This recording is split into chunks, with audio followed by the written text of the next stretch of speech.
This is a Renegade Media Network podcast. You are now listening to the Counterflow podcast, a place for dissonant voices and unapproved opinions. You get split in fucking half, but I call him the hologram brass. But I am the center inside the placenta of math. You clash with cyanide gas and die fast. Rhythmical equivalent of solids, liquids, and gas. We smash your sinus with the power of Lord Titus. But I am the virus inside of the iris of Cyrus. Here is your host and humble narrator, Buck Johnson. Here we go. Happy New Year, you guys. Happy New Year and happy new show. Look at this. Take a look at the surroundings. Counterflow is now on the air. And I told you guys a bit of, at the last episode of Death to Tyrants last week, or just a few days ago now, was a bonus episode with my friend, the Dissident Mama. I kind of explained why the name change was coming and the wonderful opportunity that has been put in front of me that I'm accepting gladly. Thanks to my friend Thaddeus Russell, who is our guest today. We will get to him shortly here. But I should at least, I should explain a few other things. And so I think that with this new slight rebranding of sorts, I can allow you guys to know more parts of my personality that I might not have let out in the past on Death to Tyrants. Explored my musical side a few times. I had Reverend Horton Heat on the show, and my friend Big Sandy and Dale Watson have been on the show. But why not explore that more? And I think one thing that 2020 showed me is that I don't want to be pigeonholed as a libertarian, because a lot of libertarians showed themselves to be pretty damn blue-pilled. Wouldn't you agree? And so I don't want to be pigeonholed as that. When I've done a lot of the episodes, say with like Pedro Gonzalez and Ryan Gerdowski, where, I'm communicating with these people offline. And at first, when they hear libertarian, they're really turned off. And when you see people like the blue-pilled LP types and the people that get the media's attention, I can't blame them for being turned off. So I just don't want to be pigeonholed as that. Obviously, my politics are still the same. But I think at this point, after what we've been through with 2020, if you are red-pilled, I don't really care as much about how you label yourself politically. You're on my side. And so I will get to focus on the fact that I do have inroads into the music scene in this country and around the world, so to speak. And so if I find some music types that are red-pilled, I'm bringing them on this show. A lot of you guys don't know, well, probably majority of you don't know that I'm a firefighter, and I've done that for 22 years. And that kind of leads to the fact that I am very much into weightlifting and fitness and stuff like that. If there's people in that world that are red-pilled, they're coming on this show if I can get them to. And so, I didn't want to be totally pigeonholed into the libertarian world. And, a lot of libertarians didn't handle 2020 like I expected. And so I was kind of red-pilled on that. So having said that, first, let me give a quick shout out also to my new artwork was done by my friend, we'll call him Bert Grimm. You might know him from Twitter as @NeoconRemover, Ludwig von Jesus. Thank you so much for the artwork for Counterflow podcast. The guy's so damn good and so cool. He was offering to do it for free because he's a fan of this show, of Death to Tyrants and now Counterflow. But there's no way I'm going to let him do this for free. He's too good at what he does. So give him a follow on Twitter @NeoconRemover. And obviously I have to thank Thaddeus Russell, who we're going to get to here in a second, like I said, for giving me this opportunity that's presented. And that's kind of has to do with the name change. What else? Some of you guys know about some possible news coming within the realm of the Libertarian Party that's giant coming up this year. And it is giant and it's good, but we need to look outside of that as well. And so when there are alliances to be formed and olive branches to be extended, this show will focus on some of that too. And I can tell you there's some big news in that regard coming in 2021 as well. You remember the Paleo Libertarian Alliance between Lou Rockwell, Ron Paul, Murray Rothbard, and Pat Buchanan in the 90s. Well, there's going to be some renewed energy in that realm as well. And I definitely will be a part of that too. So I'm looking at this rebrand as a time to just do what I want. And it's, I was my own boss before. I'm essentially my own boss now. And I could have, but it's kind of once you work yourself into a niche, you got to stay there, it feels like. So with this slight rebrand, I do feel that I get to to use a cliche, spread my wings a bit. And I'm going to do just that. Also, I'm sure I've got new attacks coming at me on Twitter here and there, and I suspect they will continue. But, as you reach a larger audience, there's always going to be people that don't like you, and that's just what I expect, and that's fine. So, having said all of that, welcome to the new Counterflow podcast, and my first guest of this new platform, this new year, and yesterday was my birthday too, so this new year for all of us, and for me, I'm now 44. My guest is Thaddeus Russell, and we've got some big news to unveil, and we do that at the end of this interview. You guys know Thad well. He is the proprietor over at Renegade University. He's the author of the great book, A Renegade History of the United States. A friend just wrote me the other day and said, it's a red-pilled guy, and he said, what books maybe that I don't know that you think are hardcore red pills? And my first response was A Renegade History of the United States. You got to read that if you haven't. And that goes for you guys too. Obviously, he's of the Unregistered podcast. Thaddeus Russell, welcome back to the show, sir. How are you? I'm great because I'm back on Buck Johnson's show, the new show. Right. I say welcome back to the show. Welcome to the new format and the new show. Yeah, man. Counterflow in the house. Yes. Guest number 1. Wow. What an honor. Thank you. Yeah. At some point, we got to talk about what is in store for 2021 and all kinds of facets. But I kind of wanted to talk about 2020 and some things we've learned, not necessarily a recap of all the events, because that's kind of been done quite a bit, but some takeaways that you might have from 2021. Because for me, my thinking changed on a lot of things because of the events that happened. And I suppose that, that's as you live life, that happens, but 2020 was something else. And so I want to talk about some of the moments that changed the way you might look at things, and what comes to mind first in that regard. Well, so in terms of the world outside me, clearly the worst year in my life. Okay. So in terms of the social situation, the political situation, culturally, this is without a doubt the worst year that I've ever experienced in the United States of America. And I was born in 1965. You could say that the Vietnam War, was a darker moment, but I was but a child during that. But certainly since then, since 1973, since the withdrawal of troops from Vietnam, how could there have been a worse year than this one, politically, socially, and culturally?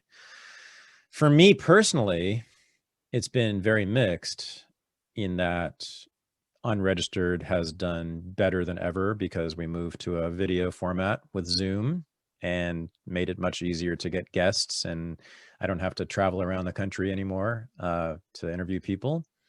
And we've had a show every week this year without fail, and have had wonderful guests, and the audience has grown, and our YouTube presence has been especially astounding how fast it's grown. I think we've more than doubled our subscribers just this year. So that's, I'm not going to thank the governors who locked us down for that. It's more, I'm thanking myself and all of us for adapting to what's been forced upon us. My personal relationship with my girlfriend, actually benefited from this too. We were sort of forced into close contact and a lot of intimacy early on. We started dating in January, and quarantine hit here in March, we were the Bay Area was the first place in the United States to get hit with a quarantine. And so we ended up sort of living together for a couple of weeks at the beginning of it because we didn't know what was going on. We thought we would get separated. I live in Oakland and she lives in Marin. And they were threatening to close the bridges and stuff. And we thought like at that point, maybe we'd never see each other again if we separated. So we stayed. Anyway, so we've developed a really great relationship. And she's also very much on my side in opposing the lockdowns and the masking culture and all that. So we're sort of a team, and that's been nice. The lockdowns, though, have also, had a really heavy toll on me too, just like with most people. This is not unusual. I think this is most people. But, more loneliness. Like when I'm not with my girlfriend, I'm pretty much on my own, and that sucks. And I just hate it. I just hate feeling right now, especially. It's especially bad. We got yelled at last night. Yeah. On the street. 3 times we've been yelled at on the street. This is every time we've been outdoors, walking outdoors, and been yelled at for not wearing masks by lunatics. And it's gotten to the point where I feel the side eyes all the time now when I'm outside, and I dread going outside, and I refuse to wear a mask. I just will not do it when it's not necessary. And it's not necessary, people. There is zero evidence that you can get it from walking by someone on the street.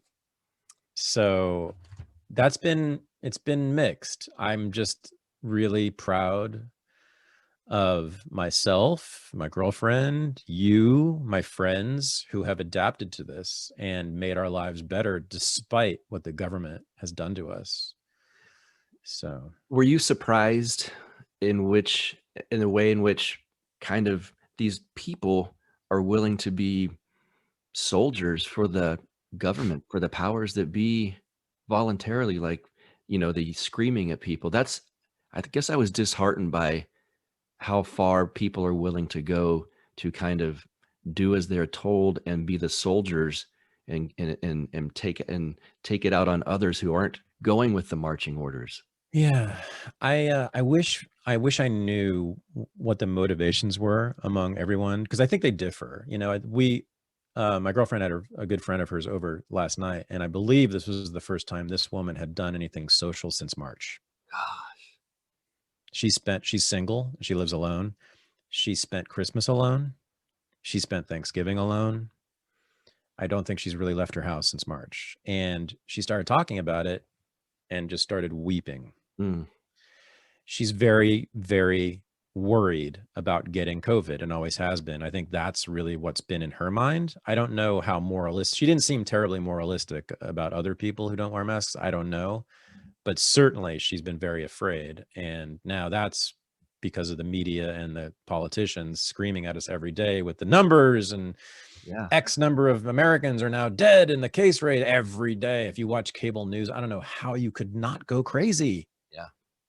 I mean, it's like we're living in the bubonic plague era. If you watch CNN or any of them, they got the numbers all the time on the Chiron. They got the number of cases all 24/7. So there's them, and I'm sympathetic to those people. I get that. I think they're wrong. I mean, I just think it's hypochondria, basically. Although I know getting COVID sucks. You got it, right? I did get it, yeah. And what was it like? You haven't told me. It didn't suck that bad, to be honest. And I don't want to come across as someone that's like, well, I'm in good shape, so screw everyone who's not. But well, that's true. I never had a fever.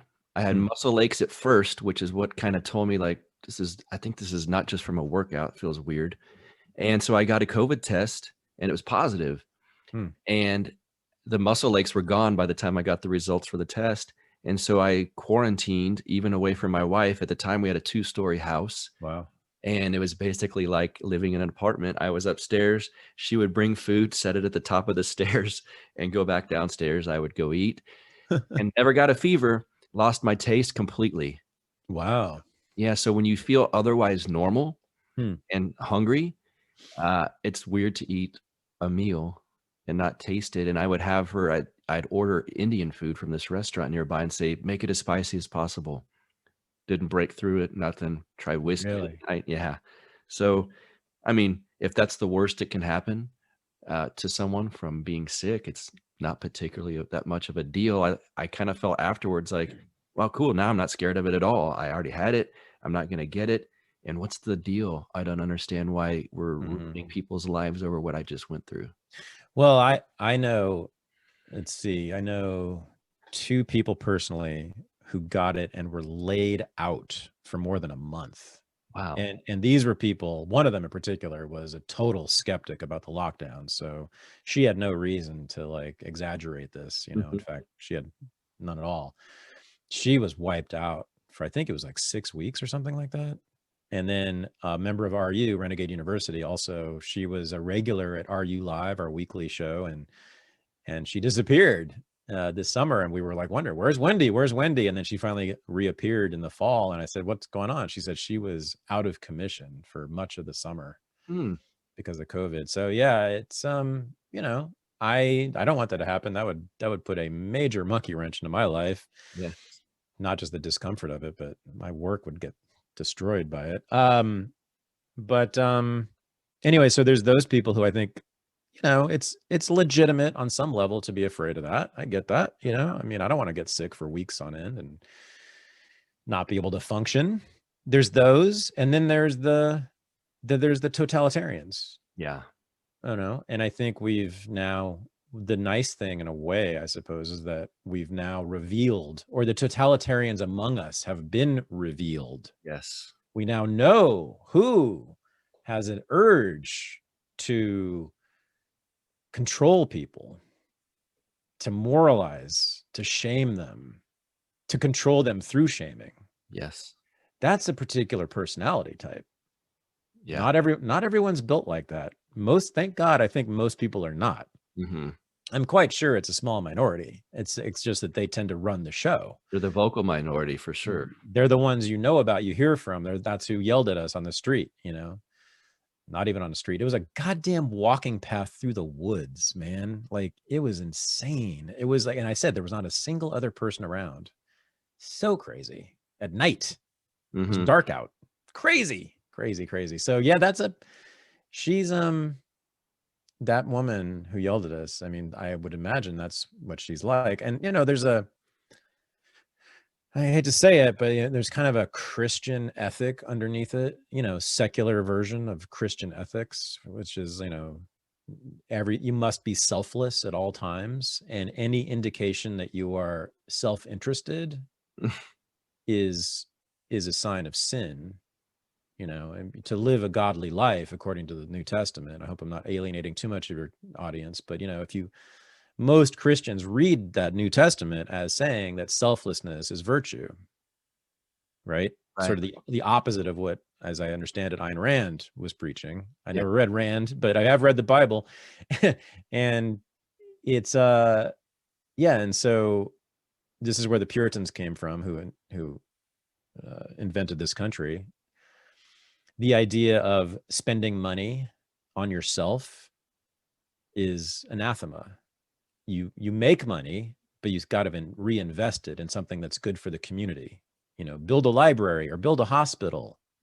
That's what all the great robber barons did in the 19th century and still do. This is what does Bill Gates do with his money? What does Warren Buffett do with his money? They give it away in troves to change the world, to help the world, right? So it's there are certain people who are built that way, and most of us fortunately are not. I was thinking of, we should come up with so gay men and women often, they still do, but certainly when they were in the closet before gay marriage and all that, they would have different ways of signaling that they're gay that straights wouldn't be aware of, right? Wearing a bandana in one pocket or the other, you know, I think was a sign. I think they still have a lot of signs to let others know, you know, you have to.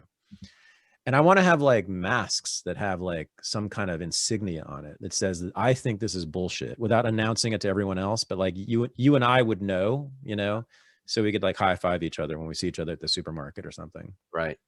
But I also want to know, I want to know everyone's motivation. Like I want it to be on their mask. Like I want it to say, I'm worried about getting sick, or I think it's evil to not wear a mask, or, you know, I hate Trump, or, you know, whatever the reason is, you know? So it's, because I feel so alone. The worst part of this thing is feeling alone when I'm in public, like really alienated and really isolated. I feel like, especially in the Bay Area where there's 97% compliance, there's a study that's been done that shows that. And that seems about right. About 97%. People in cars by themselves, people walking all by themselves outside wearing masks. It's very, very common. Most people do that here. I want to know why. Like, what is it? If it's just a fear of the virus itself, okay, we can talk about that. But if it's that, I had my ex-sister-in-law told my son agrees with me on this stuff. She said, she yelled at him for not wearing a mask. And she said, this is incredible. She said, it's not about rationality and logic. It's about other people's feelings. That's why we wear masks. She was acknowledging that the science doesn't make sense here, but that this is pure virtue signaling. This is pure moralism. This is like the pure sort of Christian style selflessness. At least it's the performance of that, right?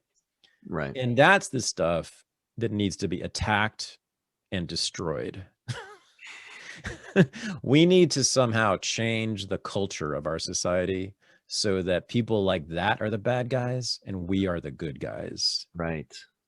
Virtue signaling should be shamed. I'm against shame, except when it comes to the shamers. I think we should shame the shamers. If that's what they're all about, then that must be attacked, because they are the enemy of life. Yes. They are the enemy of happiness. Not just of freedom. They're clearly the enemies of freedom, but they don't want people to be happy. Right. They don't want people, they enjoy the misery. It's like me. I like rain. You know, I like rainy days, but I get that most people don't. Most people like sunshine. I think there's something about my depressive personality that is attracted to rain, because it kind of like makes everyone sad the way that I am in a way, or moody the way that I am, or whatever it is. I'm talking about myself here, people. I'm being, you know, self-revealing here, but I think it's similar. I think there's like this depressiveness about certain people, and they want it to be shared by everyone. Yes, that's funny, because someone I know in Austin is very much a loner, very much a negative personality, one of the vocal minorities, we're hoping they're a minority, on Facebook, about if you should go outside, you should be shot, kind of thing. And a mutual friend of ours said, you know, if everyone complies and doesn't work and sits at home by themselves, we have all been brought down to his level. Yeah. And that's what he wants. Yeah. We're all at that point sitting there in solitude, and he's going to say, see, I've been doing this. Yeah. Now you guys all do it.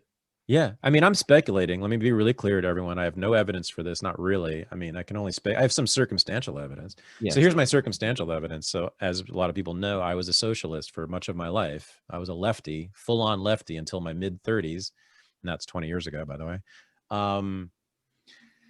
And the reason, and I've said this many, many times over the years, many times, actually the main reason I left the left was that they all seemed so unhappy. They were miserable. They lived entirely in their heads. They were unaware of what was on TV. They didn't go to the movies. They didn't know who Madonna was. They didn't listen to music, and that they maybe listened to classical music, perhaps. They read books that were only nonfiction books about history and politics and philosophy. You know, they're intellectuals entirely too. That's a big part of it. Intellectuals are not the happiest people because they're cut off from their body and all the pleasures that it affords us. Right. And I just didn't want to live that way. And I felt like, yeah, they wanted to share the misery. They wanted to spread, they wanted an equal distribution of misery. You know, they're egalitarians. Yes. They want everyone to be equally miserable, is what I guessed. Yeah. Is what I guessed. And I was also in the Soviet Union in 1987. I visited the Soviet Union for 2 weeks. And there was, and ask pretty much anybody who lived in the Soviet Union, it's not like people were being tortured in the streets, you know, I mean, sometimes, but that's not what was going on. But there was this sort of overall sort of like bleakness, like a gray mood everywhere, you know, and that went for the architecture. I mean, Moscow's infamous Stalinist, brutalist architecture, right? These giant blocks of apartment buildings, right? It's not, yeah, you're not thrown into a dungeon and being, you know, whipped and flogged and having your genitals electrocuted. It's not that, you know, that happens in other regimes. Right. This is just this overall depressiveness that everyone pretty much experienced, even the apparatchiks, even the people in the Politburo. They still had to live in the damn place amid all this misery. So I do think it's that. I think it's people envying others for their happiness. Yes. Yeah. Is there a climate out there right now that you can sense where there's any type of resistance movement kind of bubbling up under this? And I mean a real resistance movement, not the hashtag pink bumper sticker ones with the pink hat. I mean a legitimate one against lockdowns and mask mandates. I mean, you said it's 97% compliance rate is insane to me, especially, you know, it's a different culture where I'm at, but is there something bubbling up? Yes, there is. Less certainly in the Bay Area, but across California, there's a big resistance movement in sort of the red counties. We have quite a few counties in California that are Republican. I hate the fact that it lines up this way because I ain't no Republican, never have been. Fuck the Republican Party. You know, I am never been a conservative. Obviously, I'm sort of an anti-conservative, and I have more bad things to say about Trump than good things these days, as a matter of fact. So I hate that. I hate that the anti-lockdown protests always have Trump flags. Yeah.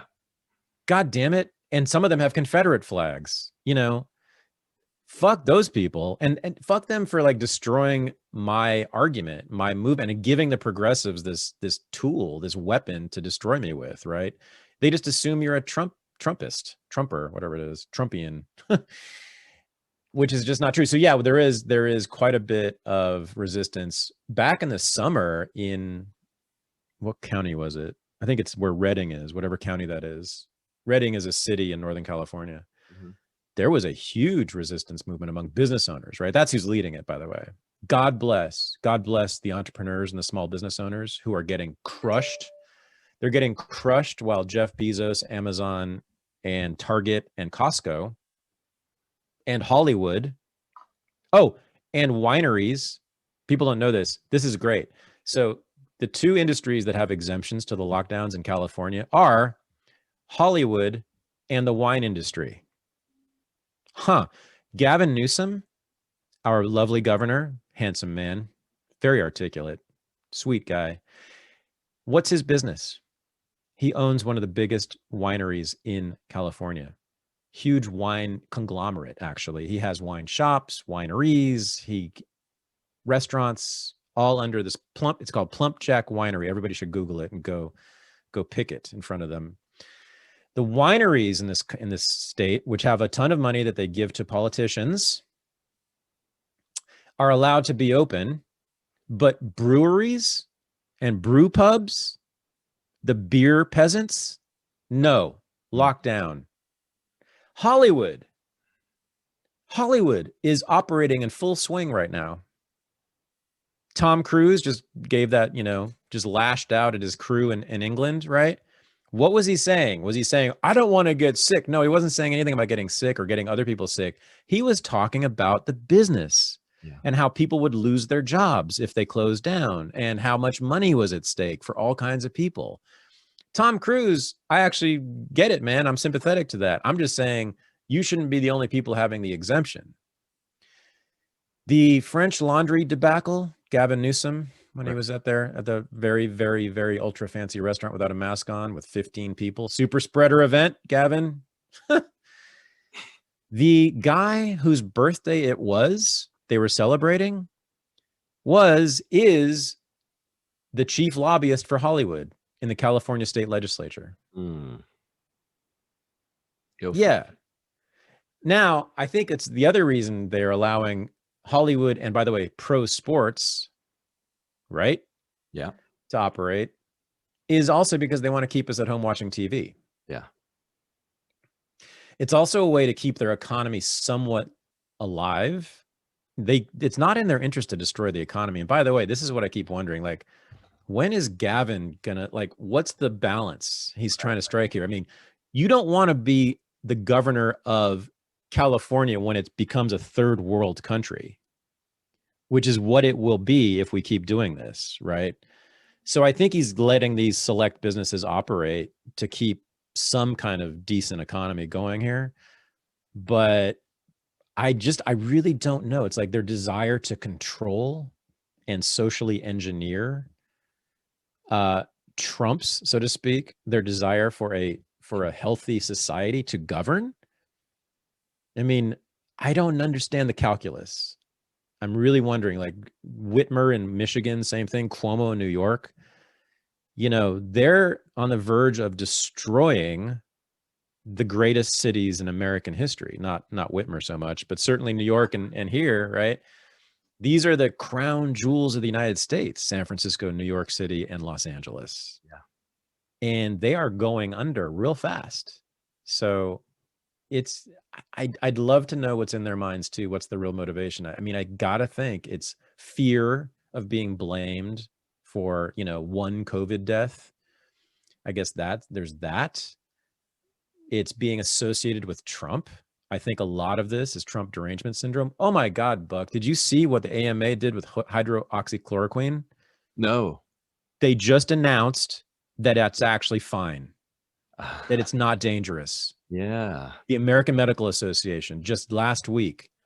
How many thousands of people lost their lives because they wouldn't take it because Trump said it was a good thing? Yeah. And the media and the whole political class was right there talking about how crazy and irresponsible it was to say that this drug could help people. Remember when they said it was like fish tank cleaner? Yep. Because that one idiot took it with his wife, took fish tank cleaner instead of the actual drug, hydroxychloroquine. So Trump derangement syndrome, it turns out, kills people. Yeah, no doubt. It's not just super annoying. It kills people. It's so grotesque and stupid and mean and dumb. I just can't get over it. When that came out, I lost it. So there's 2020. Is there I mean, I know your business is doing quite well, and I'm obviously thankful for that.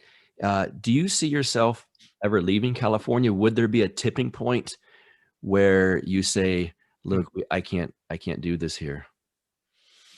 People tell me this every day on Twitter. Every day, especially recently for some reason. They're like, Dad, get out of California so you can stop complaining about it all the time. I knew coming back here, I had not lived here since I was in college, basically. I mean, since I was 22. From 22 to until last year, I lived in New York City and LA and Oregon. And I knew that it'd be hard for me for some personal reasons, but also because of the environment of this damn place. No, I have committed to doing something that I'm going to announce right now publicly for the first time. Buck, this is what you bring out of me, man. Yes. I am intent. I'm going to give it my all, and I'm pretty optimistic about this, on building a city within a city. Right here, we have people here. We have members of the RU, Renegade University, and unregistered community in the Bay Area. We've got probably hundreds of people. And I know a lot of them personally, and they're dying to get together and meet up and do stuff. So I am intent on building a community here. I'm a communitarian, right? Yeah. That is not in conflict with individualism at all, right? Right. This is voluntary. Correct. Communitarianism. I believe very fully in community as a principal source of happiness. Yes. By the way, I need it. This has been the problem with the pandemic and the lockdown, is that we've lost that. We've lost all sense of community. So yeah, I want to start doing events here that are free, getting people together, having a network of people right here in the belly of the beast amid all these totalitarians, we're going to have a network of free individuals who help each other, are simply available to hang out, to talk. I want to do men's groups. I think that's really important. I think men are in a world of trouble right now. I think they have been for quite a while. That's unaddressed. You know, women have plenty of problems of their own, but they get addressed all the time. We're always talking about them and what we should do to help them. And we very rarely talk about men. And the fact that what's the suicide rate among white men? It's like off the charts. It's like some huge percentage of suicides is people like me in my demographic. And does that ever get talked about? No, like never. Right. It's an epidemic, and I'm sure this year it's even worse. So yeah, I want to build a city within a city in the Bay Area and show and create a real alternative here. And we'll have classes, we'll have events, you know, we'll do all sorts of stuff here. But there's enough people around. And with the internet, we can do this, we can facilitate it pretty easily. And this can be replicated right in New York City. It can be replicated in Austin, Texas. It can be replicated anywhere. And I think that's what everybody should be aspiring to, building your own community where you are, where you want to be, even if it's controlled by people you can't stand, who are the enemies of freedom and life and happiness.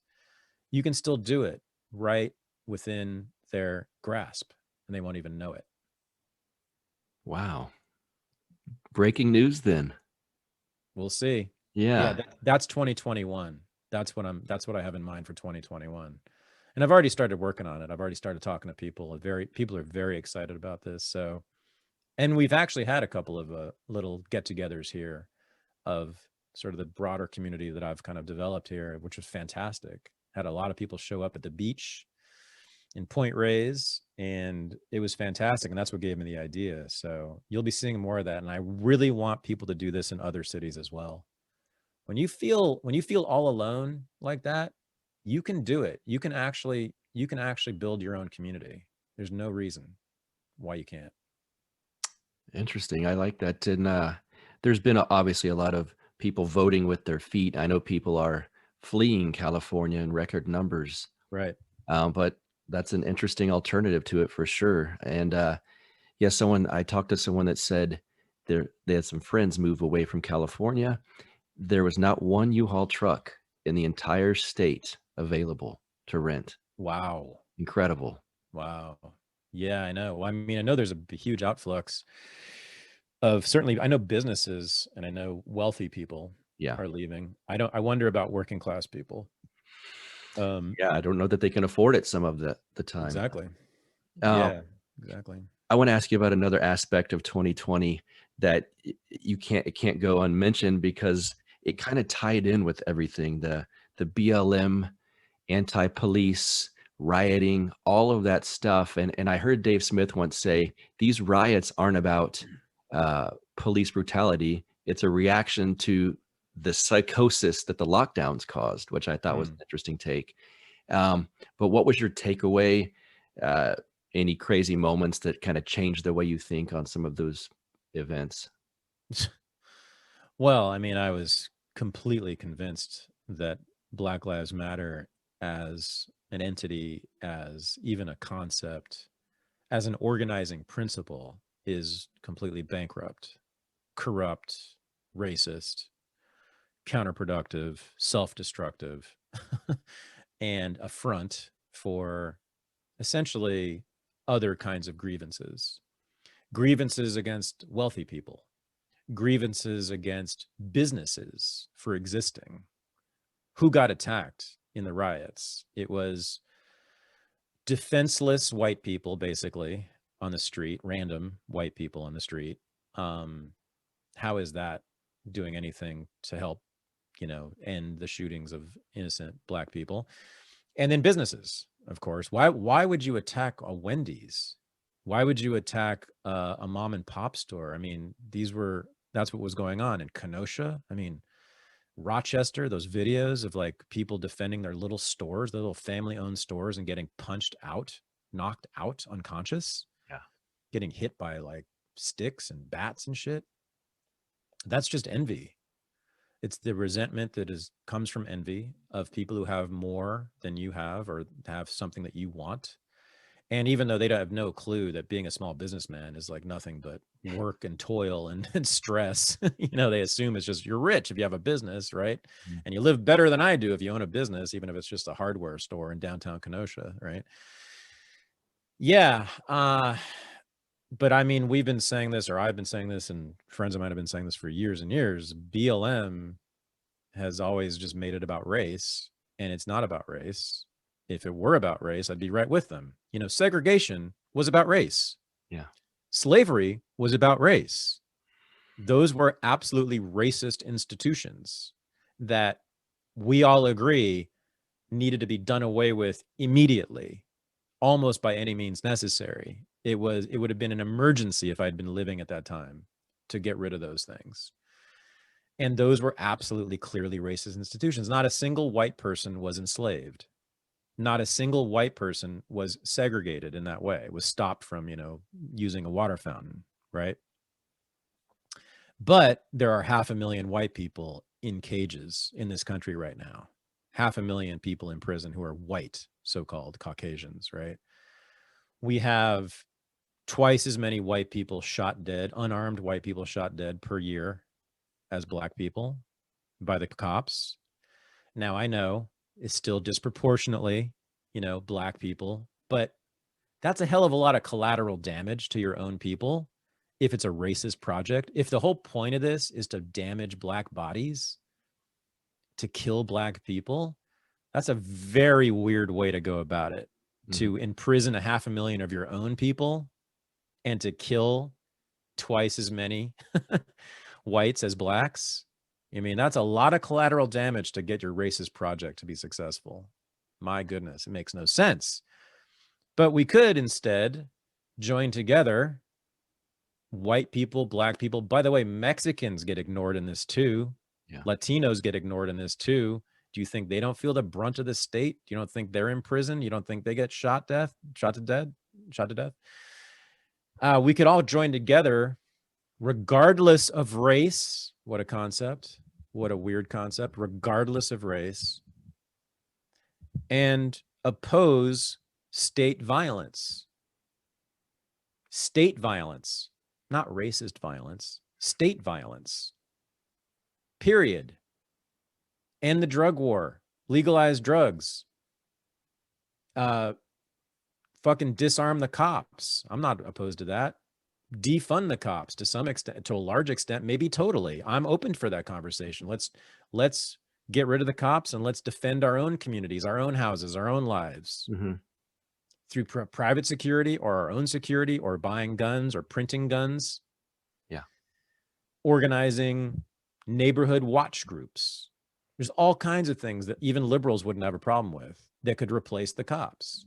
Change all these, get rid of all these laws, these broken windows laws, right? That put cops in the faces of people in poor neighborhoods who are black and white and Latino and Asian.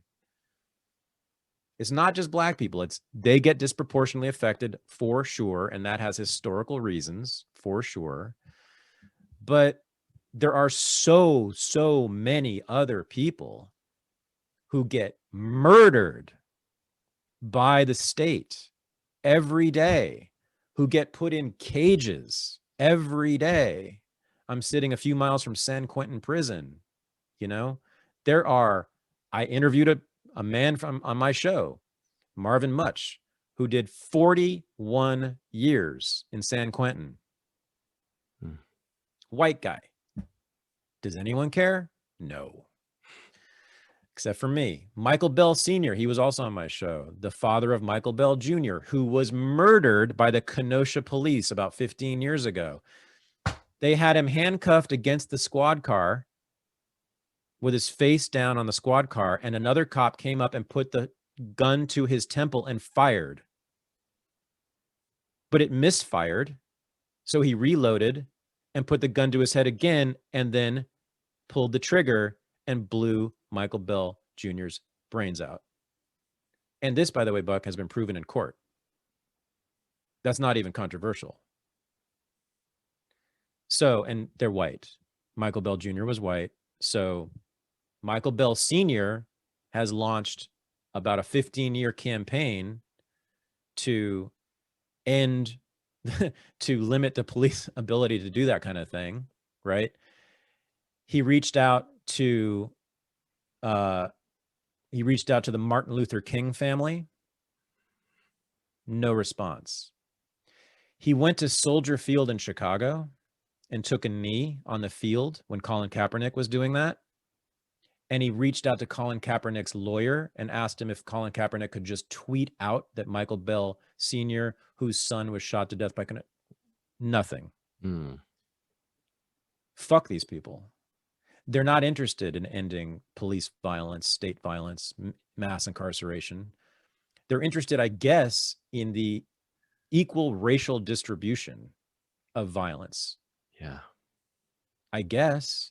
Or really, maybe it's just that they're totally narcissistic and they have been taught that the best people in American history were civil rights leaders and Black power leaders. And you may have noticed that they adopt the affect of those people. So Colin Kaepernick has a big afro. Yeah. And the raised fist of the Black Panthers. And whenever they talk about what's going on in the United States, they don't talk about actually what's going on now. They talk about slavery and segregation and Jim Crow. Right. And the statue to commemorate the Black Lives Matter movement that was erected in London was eventually taken down. But you know what it was of? It was of a young woman Black Lives Matter protester with her fist up.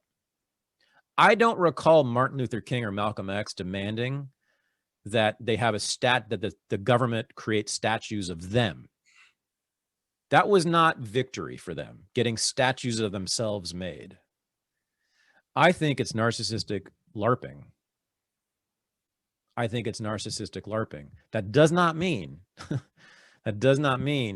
that what happened to Eric Garner and Tamir Rice weren't atrocities, and that those cops should at the very least be fired and never allowed to have any power over anyone again.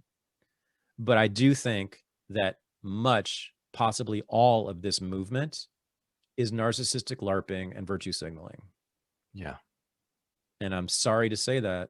It's very tragic of me to say that, for me to say that, because in 2014, 2015, around the time of Ferguson, I was weeping every day looking at these videos of Black men getting shot down in the street.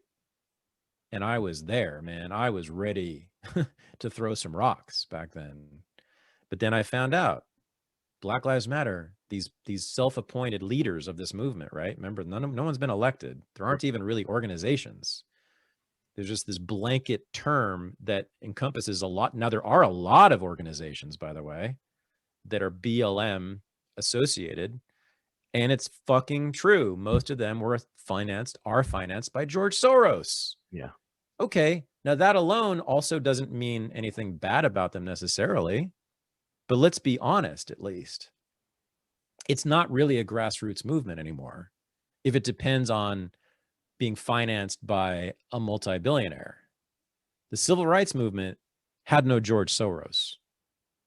The Black Panthers didn't really have a George Soros. I mean, there were a couple people in Hollywood who gave them a little bit of money, but it wasn't like this, right? And they nonetheless had a mass movement that changed American history, changed world history forever. Because they had people in the streets. They could get enough people in the streets without being paid. So the whole thing is really depressing. One of my projects has been, this is why I had Michael Bell on the show, is I want to build not a cross-racial, but a non-racial coalition of people who have been victims of state violence, like all the families and friends, regardless of their goddamn color, of people who were murdered or caged by the state. I want to see, my dream, Buck, is to see someday on a stage, a big, huge stage, Madison Square Garden kind of stage, I want to see a rainbow of colors of family members of people who are either in prison or dead because of the cops and prosecutors and judges. because of people like Kamala Harris, who last time I checked was not counted as a white person. Right? That's going to change these things. You may have noticed there has been no significant criminal justice reform. Right. BLM's been around for 6 years now, screaming all the time.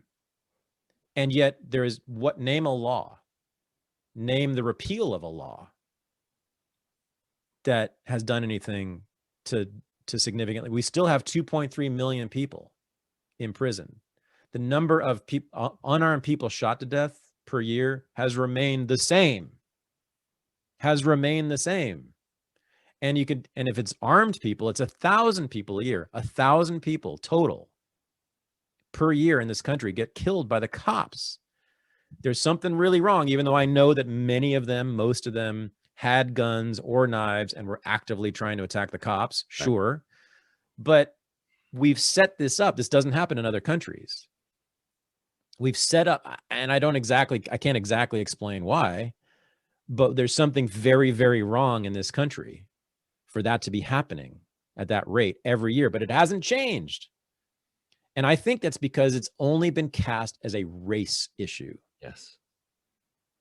And so you alienate all these white people like Michael Bell Sr.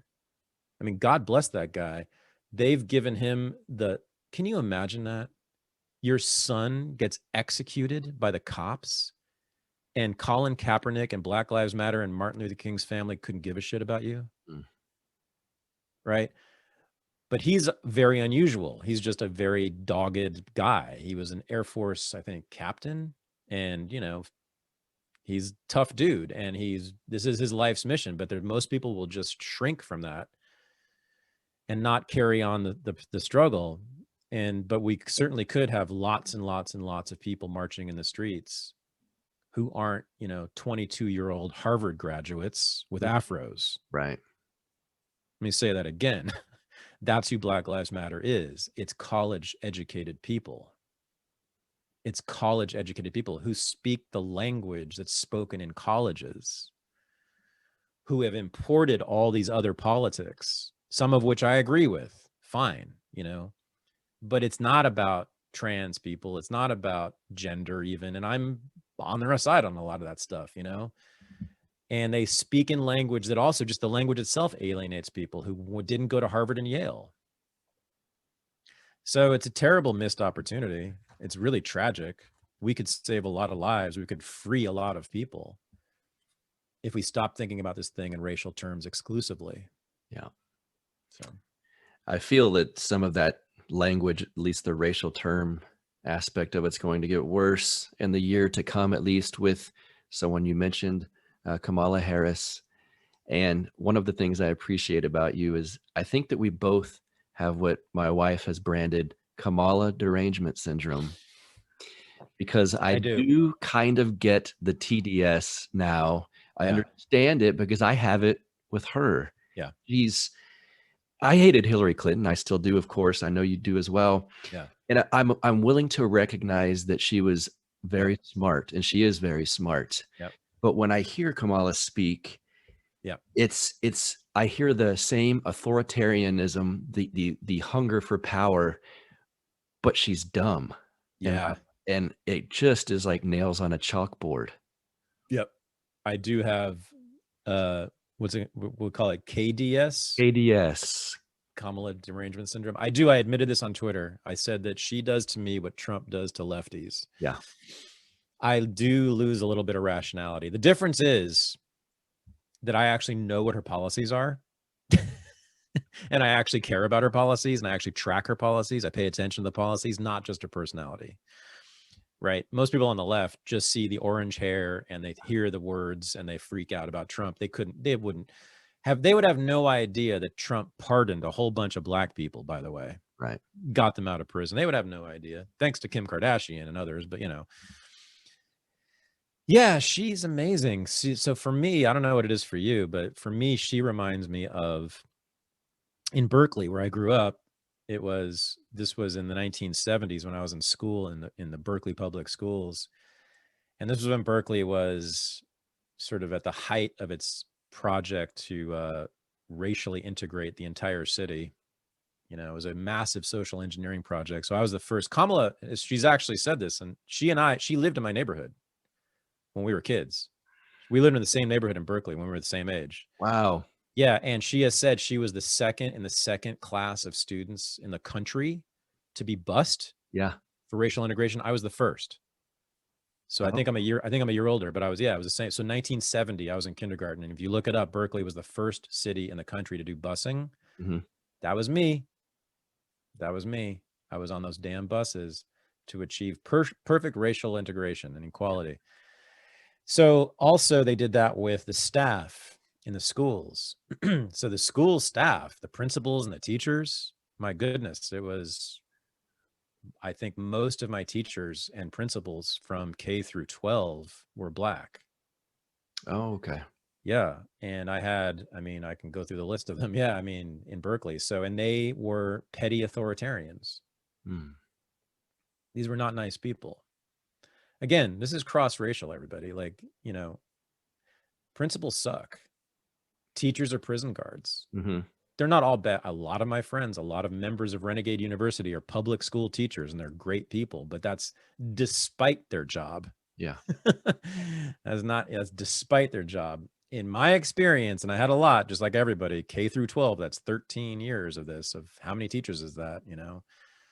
The vast majority were dumb, mediocre, petty authoritarians, and with a strong strain of sadism too. They enjoyed throwing me into a closet, which one of them did. They enjoyed picking. In my 5th grade class, Mr. Perone, and I hate to racialize this, but yeah, African-American guy, he would pick up the kids. These were 10-year-olds, right? 5th grade. He would pick us up by the seat of our pants and then just carry us across the room to shame us and then drop us if we were at all out of line, right? Ms. Hall, who replaced him, 6th grade, African-American woman, she berated me. She turned me into the assistant principal for like making jokes in class when she was trying to teach us something. I spent a lot of time in assistant principal's class offices. And in those offices, I remember Mrs. Lim, now she was Asian American, but I remember her looking at me in the eye and saying, I know what's wrong with you. It's at home, isn't it? It's a 4-letter word that begins with hell. Well, it begins with H. And I was like, wow, you don't know anything about me, but you're psychologically torturing me. Mm-hmm. So I hate those fucking people. I hate those fucking to this day. And Kamala Harris is so much like them. Yes. She looks like them. She acts like them. She is a midwit like all of them. And she's got this authoritarian, sadistic streak. There's a really interesting theory about Kamala Harris. I don't know if you heard about this, but so she, right, is Indian, of Indian descent, but through Jamaica. So I think there were Indians in Jamaica. That's her family. Mm-hmm. And I have heard from Jamaicans that in Jamaica, the Indian sort of middle class is notoriously racist against Blacks. Oh. They are the authoritarians of Jamaican society. Okay. And I strongly suspect that's what Kamala is about, even though she now likes to identify as Black. Certainly. I think Kamala Harris doesn't really like Black people.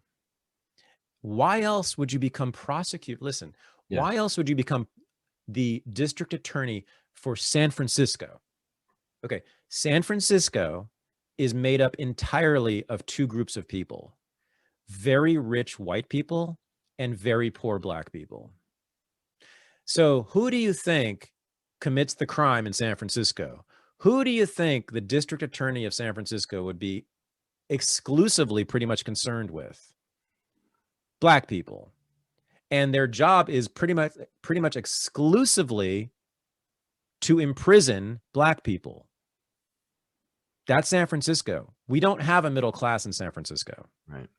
There's no middle class. There's no white criminals in San Francisco. There are in other places for sure. But if you're an anti-Black racist, that is the job for you. Do you think she's putting like tech workers in jail? Hell no. It's black people who live in Hunters Point and Bayview and in the projects that are scattered around the city. I'm sure 90+% of the crime in San Francisco is committed by people of color, so to speak. And that's who you're putting in prison. If you're the DA, that's what she did. Same for the AG in California, Attorney General. The vast majority of people she was putting in prison were not white. I think Kamala Harris is an anti-black racist. This is awesome. Yeah, I hadn't heard that theory, but obviously it certainly makes sense. I find it interesting that groups like BLM were looking to her as some type of savior, like the cop, Kamala, the savior for BLM. Yeah, right. Yeah, and then of course, Biden's a whole other can of worms too. I think this about. I want to ask you. At least half the population, we'll say half the voting population, a percentage of them, a large percentage, because I know a lot of them, believe that Biden will be an illegitimate president. And I think stronger than the left did with Trump and the whole Russia stuff, because that kind of fell apart. And there's not going to be enough investigations on the voter fraud for it to ever fall apart. And I don't think it would fall apart, to be honest with you. Right. Do you think that the fact that a lot of people see it that way effectively neuters a Biden administration for nationwide mandate type stuff?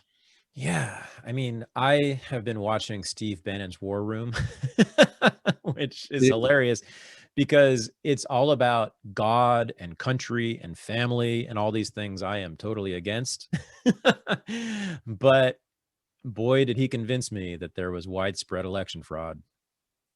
So let me make that really clear to everybody listening. I don't want to be called a Bannonite or a Trump. I mean, I am, and he's a protectionist. He's against immigration. I'm an open borders guy, people, every damn show he does a salute to the troops. I'm like, and that's not me.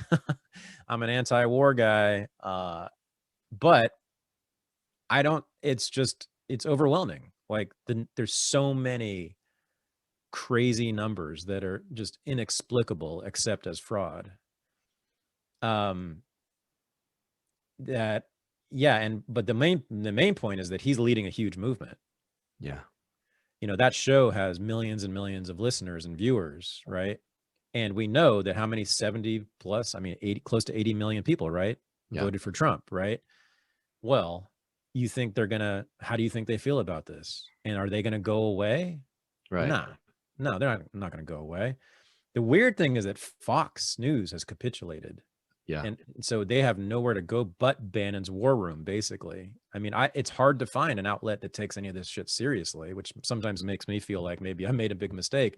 And by the way, libertarians have been very odd on this.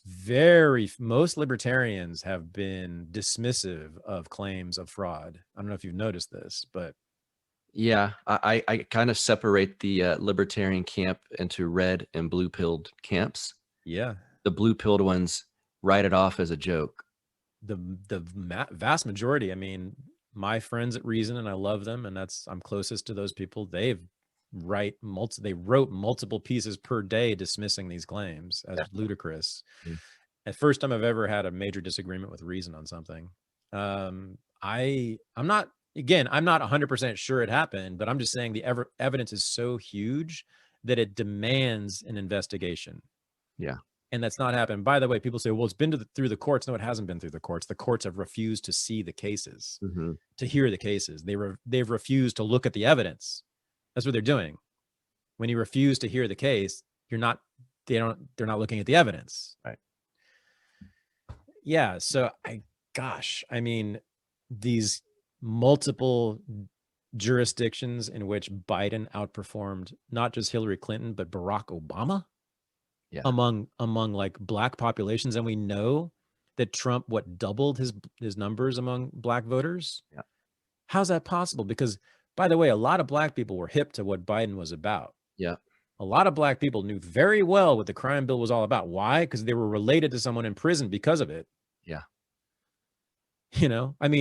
Most black people in this country, I think this is just true, it's objectively true, I think the majority of black people in this country are related to someone who's done prison time. And a huge number of that has to be from the Biden crime bill. Yeah. We know this because we know that there's been a massive spike since 1994 in incarceration. So yeah, I forgot what your original question Well, was. just I'm anticipating, and I hope this isn't me being blue Oh pilled. yeah. I'm anticipating a healthy dose of at least some type of federalism from states like mine here in Texas, to where I honestly cannot imagine the possibility of a nationwide lockdown. It's not going to happen here in my state. I can't imagine a nationwide mask mandate. Right. Not Oh going yeah. to happen here. Right. Yeah, no, I think it's going to be ugly. I think your original question was about like what will happen with the people who are disaffected, who feel like the Yeah. election was stolen from them, and they're not going to go away. And, you know, again, I'm not a Trump supporter. I think a lot of Trump supporters are idiots in a lot of ways, but it's also true. And I've watched how many hours of video? I've watched all the videos. It's hard to find an act of violence, unprovoked violence from a Trump supporter. Yeah. It's hard to find one. It is really hard. It's really easy to find acts of unprovoked violence from anti-Trump people. Yeah. Super easy, but show me a video of a Trump supporter hitting someone or shooting someone or kicking someone in the head in an unprovoked way. I can't even think of one, right? They'll trot out Charlottesville and the guy who drove his car through there. I mean, maybe was he really a Trump supporter? I don't even know. Like, we haven't heard from him since, right? He's deep in the bowels of the federal penitentiary. But, you know, let's grant them that one. Let's say that is one. That's one. That's the only one I could possibly think of. 5 years ago, we got one. And that was yeah. How many years ago was that? Exactly. So, will they start to become violent? You know, I mean, they tried to break into the Oregon State Capitol, right where I used to live, by the way, in Salem. I lived in Salem, about 2 miles from that state capitol. You know, they're breaking windows. And I did see them accost a journalist who had like a camera in their face. And I don't know, it was out of context. I don't know what happened right before then. That was like maybe the closest thing I've seen to unprovoked violence from a Trump supporter. Yeah. And I don't even know if those guys were Trump supporters. They were just anti-lockdown people. Yeah. But yeah, I mean, with the lockdown also, we have a lot of rage against that. And we have a lot of rage against the election, what happened. And that's tens of millions of people. Yeah. And here's, you know, I don't want to be fear mongering, but I bet you almost all of them have guns. Yeah. I mean, that's who owns the guns in our country for sure. Yeah. If there's going to be a right-wing version of violence, I kind of look at that as long wick, big bang, because the left-wing version of it's the least little thing will set them off, and they'll, you know, throw something through a window of a store. If there's going to be a right-wing version of it, it's going to be brutal, in my opinion. Yeah, I mean, we haven't seen it. No. I mean, even the militia and the survivalists who got squashed by the feds back in the 80s and 90s, you know, they never attacked anybody in an unprovoked way. Right. Again, I think a lot of those people were in fact racist. In fact, I know they were, you know, some of them were in fact Nazis and fascists. I know they were, you know, but oddly enough, they never went out and hurt anybody. Isn't that weird? You know, until they were the ones who got burned alive or shot to death. So this is a powder keg. This is a powder keg. And because Bannon's not going away. And by the way, let me say this also about Steve Bannon. Again, I am on the opposite side of him on many issues. That guy is brilliant. I think he's the most brilliant political strategist, activist, and intellectual in politics in maybe my lifetime. Yeah. He is super brilliant. Everybody should go watch. If you don't believe me, go watch his debate with David Frum in the monk debates in Canada. This was a couple of years ago. Okay. Just Google that. David Frum, the asshole neocon, big Iraq war supporter, big public intellectual. Now he's like a never Trumper, Lincoln Project scumbag. Yes. But So he gets up on stage with Steve Bannon. Steve Bannon had not done any media at all at that point. He had been tossed out of the Trump administration, been gone, been in the wilderness. And he came back into this debate and he wiped the floor with David Frum. And not only that, he converted a lot of the audience who was hissing before he even came on the stage. Everybody should go watch that if you doubt Steve Bannon's effectiveness. Yeah. That guy, and by the way, he's organizing an international movement. This is what Steve Bannon's been doing. He's been going from country to country to country, developing alliances between all the nationalist populist movements and political parties, from Brazil to the UK to Europe to the United States. It's an international, and it's not a good one. I don't like it. I don't want those people to take power. You know, they're going to close the borders. That's not cool with me. They're going to go bomb Iran if they had their way. That's what they want to do. Mm-hmm. You know, it's, but they need to be taken seriously. And this is the left's great mistake. Yes. You're not taking your enemy seriously. Go watch Steve Bannon. I think it's interesting you point that out. I think that's been the right's mistake up until about the last 4 years, is they were not taking the left seriously. And you'd hear the right go, we want to eliminate the Department of Education. No, you don't. But you would hear the left say things like stuff you might agree with them on. And as I would, we want gay marriage. Okay. And the right would fight. Next thing you know, it's nationwide. And the right just goes, oh, okay. Huh. But everything the left has pushed for over the last 50 years almost has been successful, because the right just coalesces and won't fight and doesn't take it serious. Now I do feel they're starting to take it seriously. It's so funny because that's what the left used to always say about the right, that the right was very serious and the left was not serious enough about taking power. And they still sort of say this. It's just hilarious to me. It's like, someone's really wrong here. But I think it's not so much that either side's not as serious as the other one. It's just the culture has shifted. Yes. Right. And so law and policy and then politicians' behavior follows from culture. Yeah. Hillary Clinton and Barack Obama were opposed to gay marriage 20 years ago. They said so explicitly out loud in public, right? Now they're all for it. Kamala Harris was Miss Lock 'em Up when she was the DA in San Francisco and the AG in California. She sounded like Ronald Reagan or Donald Trump. Yeah. She sounded like Donald Trump on crime. Now she's all about, whoa, criminal justice is necessary and we're going to blah, blah, blah. I mean, same with Biden. Yeah. Hello. Dude in 1994 gave that amazing speech. And this is another thing everyone should go watch. Go watch Biden's speech from the House or the Senate floor in 1994 when he's talking about the crime bill and how proud he is of it, how excited he is about it, how it has 59, and then he changes it. No, 60 new death penalties for drug-related crimes and mandatory minimum sentences. And we're going to lock these people up. And he calls them predators, not super predators, but he calls them predators. Yeah. It's an incredibly bloodthirsty speech, and he gave many of those. Now he's Mr. Warm Fuzzy. We need to let people out of prison and help people. We'll see. We'll see if these lifelong cops, and that's really what they were most committed to, Harris and Biden, will now become abolitionists like they're claiming to be. I don't see it. I doubt it. I mean, you saw Biden give a tongue lashing to Al Sharpton and all those civil rights leaders in that secret Zoom video that came out. Yeah. Man, what a racist, by the way.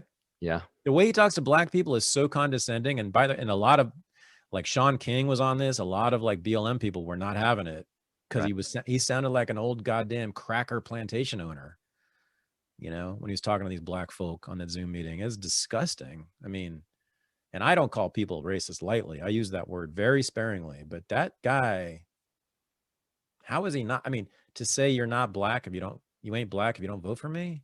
Yeah. That's definitionally racist. Yeah. That's definitionally racist. Your politics is determined by your race. Huh? Racism, bro. Sorry. Yeah. So we'll see. It's going to be a mess. It'll be interesting, but it's nice that at least Trump derangement syndrome, I guess, will be gone. We don't have to deal with that anymore. No, now it's just you and I with Kamala derangement syndrome. Yeah, that's right.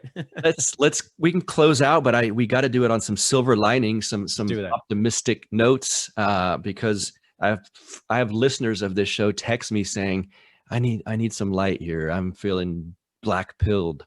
Easy. So there's going to be good stuff coming in 2021. Mm-hmm. And I'll just let you have the floor. You can pick and choose what you want to talk about in that regard. Well, there's going to be a lot of good stuff. I know in my world, I'm very excited about my own life. But yeah, Renegade University, can we announce it now? Yes. So we are going to have an incredible event at the new home of one Buck Johnson. That's in right. Lockhart, Texas in April 9th, 10th, and 11th. It's not on sale yet. This is the first time it's been made public, but it is happening. We already have guests who are coming. I'm not going to announce who they are yet, but I can guarantee you that your listeners, I don't really see how they wouldn't want to come to this, given who the guests will be, right? I mean, I think pretty much every single Buck Johnson fan is going to want to come to this event because of who we're bringing and because it's going to be at your house, an incredible place on an acre of property in Lockhart, the barbecue capital of Texas, which means it's the barbecue capital of the world. And that's going to be April 9th, 10th, and 11th. Look out for that. I am, as I told you before we started recording, that's the thing I'm most excited about for 2021. It's just going to be so much fun. But yeah, more broadly, yeah, Trump derangement syndrome will be gone. Thank God, the greatest scourge of this in this country over the last 4 years, right? That many of us have suffered from tremendously. What has Trump derangement syndrome done to you personally? Ask yourself that, everyone listening, right? It has caused me tremendous suffering and pain. That'll be gone. You mean from others having it? Yeah. Sorry, yes. Yeah. Being the victim of it, yes. Yes. That'll be gone. And it's a lot more fun to be just the opposition. So, we get to just sit back and throw rocks at the White House all day long. And every mistake they make, we get to dance. Yeah.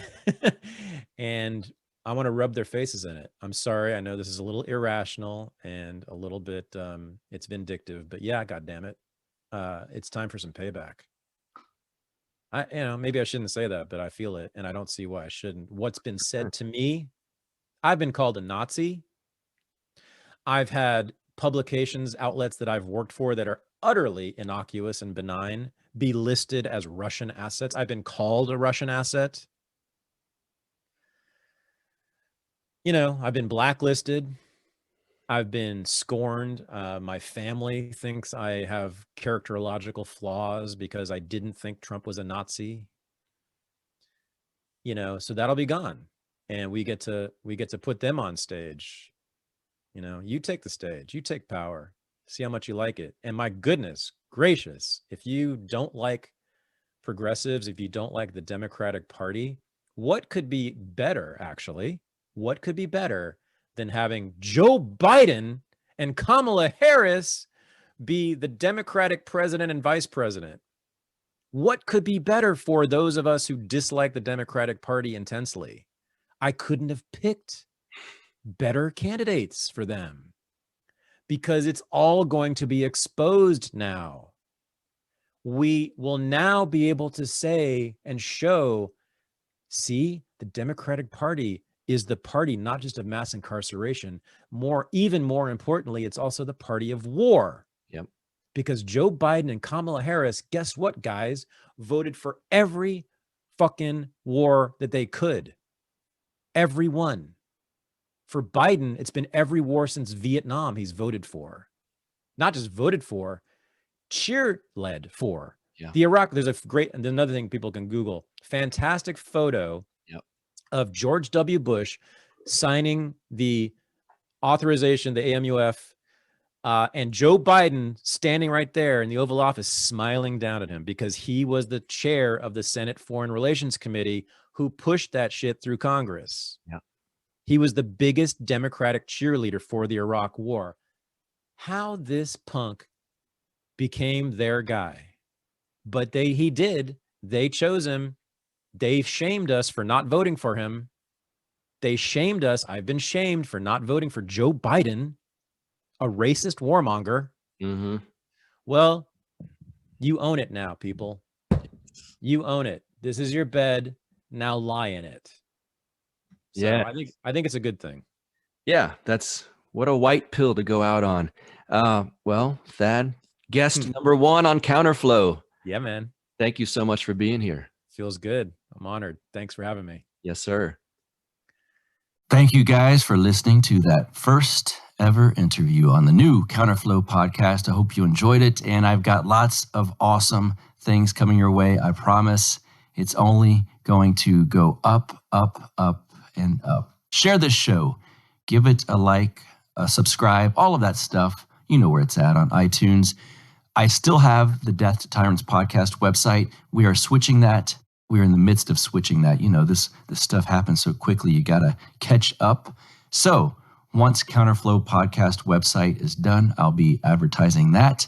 Until then, you can find me on Twitter at BuckRebel, BuckRebel. You guys have an excellent week. Happy New Year. And I look forward. There's going to be some wild, amazing things coming in 2021. And get ready. It's going to be fun. See you soon. You get split in fucking half, cause I call him the hologram graph. But I am the center inside the placenta of math. You clash with cyanide gas and die fast. Rhythmical equivalent of solids, liquid and gas. We smash your sinus with the power of Lord Titus. But I am the virus inside of the iris of Cyrus. Like the sound of the Counterflow podcast? Our audio production is provided by Podsworth Media. Check them out at podsworth.com. This has been the Counterflow Podcast, a part of the Renegade Media Network.